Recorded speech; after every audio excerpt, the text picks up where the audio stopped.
También tomemos en cuenta que el contexto, la sociedad, pareciera más bien castigar cuando dices la verdad y premiar por mentir. Es decir, si tú le dices a tu jefe, jefe, mire, yo no vine ayer porque sencillamente no quería venir, no quería trabajar y me levanté tarde. Bueno, tienes suspendido el día y el Z ticket. En cambio, si te inventas un cuento, no, bueno, es que, mire, el perro le dolía la muela. Bueno, está bien.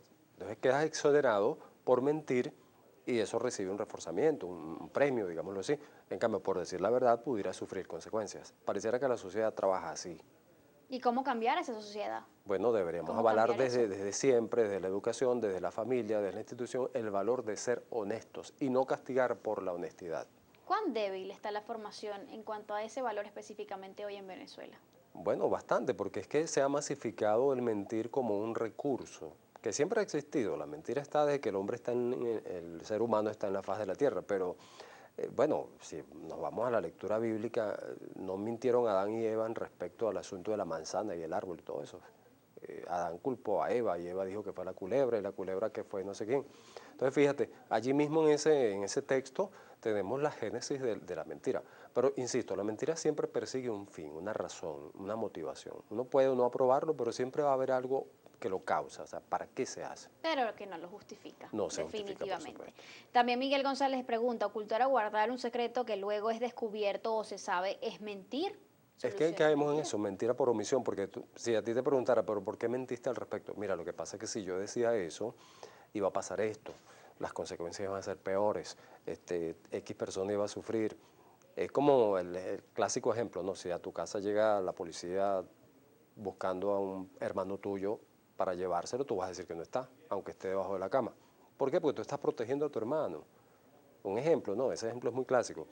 Entonces, o sea, no es que quiero mentir, es que creo que si entre mentir o no hacerlo, ¿cuáles son las consecuencias peores? Elijo el mal menor y estoy protegiendo a... Gaby Marrero también dice por acá, la mentira siempre va a arrastrar otras mentiras, es Sí, una claro, cadena. claro. También nos comenta ella un poquito más adelante, vamos a ver si la encuentro por acá, dice, tengo un niño de 12 años que miente mucho, inclusive, aún viendo lo que hace, lo niega. ¿Qué debo hacer? Bueno, primero yo invito a quienes rodeen a este niño, sus padres, sus hermanos, la familia donde está, si no habrá una incongruencia entre lo que se le ha enseñado y lo que se hace. Segundo, habría que revisar cuáles son las motivaciones que ese adolescente tiene para mentir, es decir, miente para qué o por qué persigue con mentir. Eso es importante revisarlo, habría que un trabajo con él puede ayudarlo, pero no solo con él, también con el contexto familiar. Hay, por lo general, o se ve con frecuencia, digamos, represiones bastante fuertes detrás de estos niños que cada vez mienten más.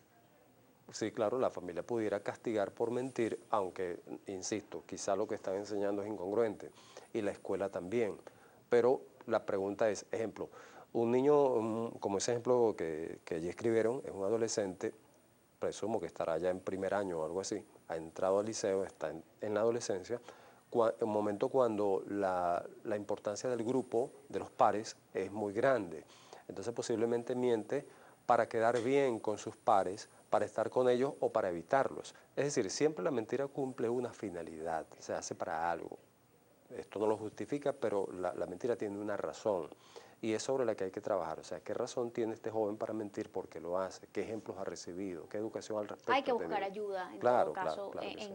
en esas situaciones. Sandra también nos dice, Sandra de López 19, por favor dígame cómo hacer para confiar en una persona mentirosa. Bueno, fíjate, aquí hay que aclarar mucho. La responsabilidad de quien miente o no la tiene la propia persona que emite la mentira. Si reiteradamente una persona miente, y a pesar de los llamados de atención, se le pide que busque ayuda y la persona no lo hace, pues mira, toca tomar algunas medidas, no creer lo que la persona dice o filtrar las informaciones que nos da, es decir, tratar de verificarlas, o bueno, simplemente replantear la relación del tipo que sea. Porque si la persona reiteradamente lo está haciendo, allí pareciera haber un patrón y la persona misma debería buscar ayuda. Ahora, ser mitómano, o mejor dicho, ser mentiroso no significa ser mitómano, y es lo que pregunta Leila Carrillo. ¿Cuál es la diferencia entre la mitomanía y la mentira? Bueno, Soluciones mentira. claro, vamos a pensar en esa mentira piadosa que a diario pareciera que usamos, ¿no? Ella persigue una finalidad, que es quedar bien, resolver una situación, no lesionar a otra persona.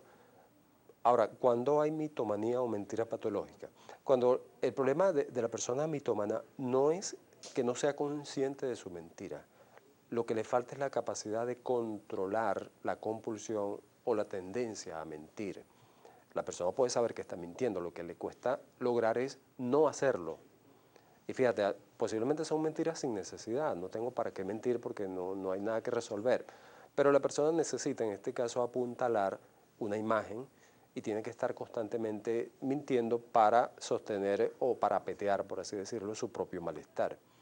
Pero el problema con la persona que uno califica como mitómana no es un asunto de que no sabe, es que no puede evitarlo. Es adicto a la mentira. Claro, se hace adicto, esto se convierte en una adicción, donde la persona empieza con una y tiene que tejer muchas para sostener las primeras.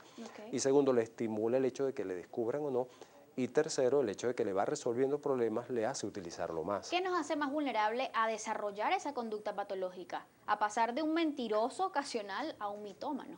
Mira, baja autoestima sin duda, porque necesitaré estar constantemente mintiendo mientras no resuelva lo que está de fondo. También estoy buscando aprobación social, evitando la desaprobación, que está bastante relacionado con baja autoestima, entonces voy a necesitar mentir.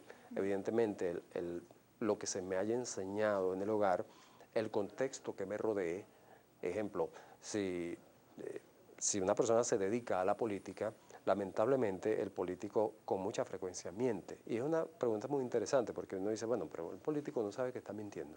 Posiblemente sí lo sabe o se acostumbra a hacerlo y termina creyendo lo que dice, porque generalmente te dice lo que conviene, lo que le conviene decir o lo que su auditorio quiere escuchar. Pero muchas veces ayer dijo lo opuesto a hoy. Se contradicen. Claro, o sea, al principio que estuvieron defendiendo la semana atrás, hoy se lo olvida y dicen otra cosa. ¿Pero por qué lo hacen? Están persiguiendo un fin, convencer a un electorado y cautivar, es decir, siempre se persigue una finalidad. ¿Hay algo de más que quizás en la estructura cerebral pueda hacer a una persona más vulnerable a llegar a convertirse en un mentiroso compulsivo que otros? Bueno, siempre hay estudios que van por la neurología que dicen que evidentemente existe un sustrato orgánico, allí hay un cerebro, hay un conjunto de neurotransmisores que tienen peso en esto, o sea, sería el sustrato biológico, ¿no? No debe ser descartado. Hay investigaciones que hacen pensar pues, que la lesión en zonas corticales puede llevar a mentir, bien sea porque se producen pensamientos distorsionados que después se traducen en palabras. Sí, no se debe descartar. Pero hasta el momento el gran peso en el asunto de las mentiras es aprendizaje. Exacto. Eso no es orgánico, eso es social, eso es pautas familiares, pautas escolares, pautas sociales. Y siendo así, puede prevenirse el desarrollo de un potencial mitómano. Claro, porque si nacemos en una familia, ejemplo, donde el valor de la verdad sea muy importante, no mentir, y eso se acompaña con hechos, posiblemente ahí hay un fuerte sustento para que una persona no mienta o para que no incurra en mitomanía, sino que a lo mejor echa una mentira de vez en cuando, pero una mentira piadosa que llama uno, ¿no? Claro. Porque es necesaria. Pero si tú te crías en un contexto familiar donde se dice una cosa pero se hace otra, donde se omiten o se modifican verdades, eso es mentira y tú lo estás aprendiendo por modelado. Si tienes una sociedad que tiende a mentir, personas que por conservar una imagen dicen mentiras, de algún modo el niño va aprendiendo eso. Y para él es algo normal. Que se le convierte en una herramienta o en una forma, sí, cotidiana de relacionarse con otros. Mentir, porque él necesita conservar su imagen de sí mismo, necesita evitar situaciones con otros en las relaciones interpersonales. ¿Siempre es fácil detectar una mentira? No, hay gente que es muy hábil mintiendo. Yo podría estar aquí llenándote de mentiras y tú te lo crees. ¿Estamos preparados? Nosotros nos enseña la sociedad a estar bien atentos, a contar con herramientas necesarias para saber quién miente y quién no. No, yo más bien creo que hay mucho mito al respecto. Uno de ellos es decir, no, los ojos son el espejo del alma y quien miente uno lo ve en la mirada. No, un estafador te ve con una pasmosidad natural y te habla y te convence y te persuade.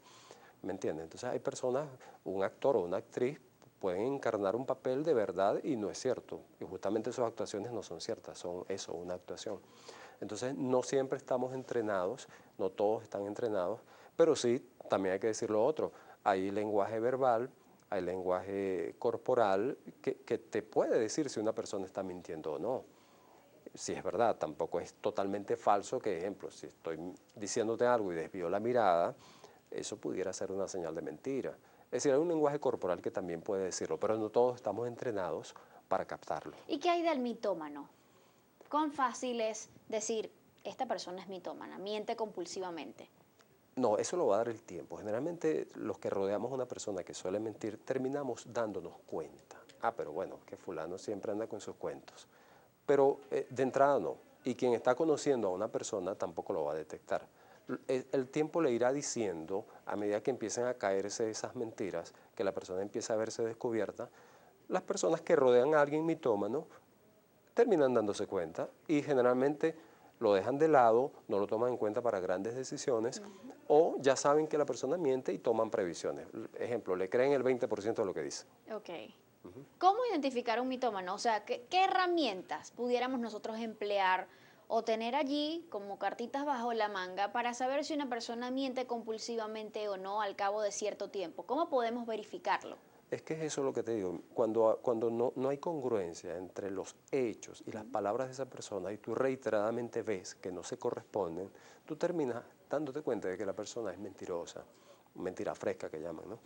Entonces, claro, pero de entrada no lo vas a saber, lo vas a saber con el tiempo, cuando no Bueno, empiecen a calzar las cosas, ¿no? cuando comiences a preguntarle quizás a sus amigos sobre determinado acontecimiento que esta persona nos comentó y Y los no sea amigos te den cierto. una versión totalmente distinta, por ejemplo. Sí, ejemplo, una persona ahorita por las redes, yo puedo informarme de todas las plazas, hoteles, museos del mundo y no haber viajado nunca. Y vengo aquí y te digo que me conozco tal museo, tal plaza, tal exposición, que he ido a tal país y no es verdad. Ahora, ¿cómo puedo tener esa información? Ahora es muy fácil, por internet. Y yo podría, ahora cuando revises mi pasaporte o veas allá migración y ves que nunca he salido de Venezuela. Claro, pero a veces es delicado decirte, por favor, Pedro, préstame tu pasaporte Pero para ver. supongamos un ejemplo de eso, pues yo podría estar aquí diciéndote que conozco el mundo entero y de verdad no lo conozco, Claro, pero las redes hoy permiten obtener información chequear muy esto. fácilmente. ¿Suelen los mitómanos tratar siempre de ser el centro de atracción? Sí, es que es uno de los móviles, es decir, destacar, ahí pudiéramos estar hablando de un trastorno que se le conoce como narcisista, cuyo finalidad es obtener el foco, pues que el foco esté puesto en mí y si para eso necesito mentir, lo voy a hacer, porque lo que estoy persiguiendo es ser el centro de las miradas. A lo mejor apelo a mentiras con el fin de obtener esas miradas sobre mí. ¿Y cómo reacciona por lo general un mitómano cuando es descubierto? Generalmente construye más mentiras para sostenerlas, pudiera sentirse mal, eso pudiera ser un punto de corte que lo lleve a buscar ayuda para o alejarse de esas personas y buscarse otras personas a quienes embaucar. Las reacciones pueden ser muy diversas. La persona pudiera no aceptar o decir, bueno, sí, yo sé que es mentira, pero no lo puedo evitar. Porque, repito, es un problema de control. La persona es consciente de lo que no logres controlar. ¿Un mitómano puede ser más vulnerable a desarrollar otro tipo de adicciones o adicciones a otras cosas? Claro, porque muchas veces este tipo de situaciones muchas veces es parte de otros trastornos. Ejemplo, cuando hay un trastorno narcisista puede haber mentiras de por medio. Cuando la persona está en la fase maníaca de la depresión, no es necesariamente que mienta, sino que su emoción está tan desbordada, no hacia la depresión, sino hacia lo grande, hacia el hacer muchas cosas, que la persona termina engañándose a sí misma en cuanto a sus posibilidades y recursos y engañando a otros. Es decir, aquellas personas que realmente emprenden proyectos que son realmente irrealizables y que obviamente para los demás, mira, eso no puede ser. Pero la persona se está mintiendo a sí misma, pero no o sea, la mentira aquí no es el principal, sino que es parte de un trastorno mayor, que sería en este caso un trastorno bipolar.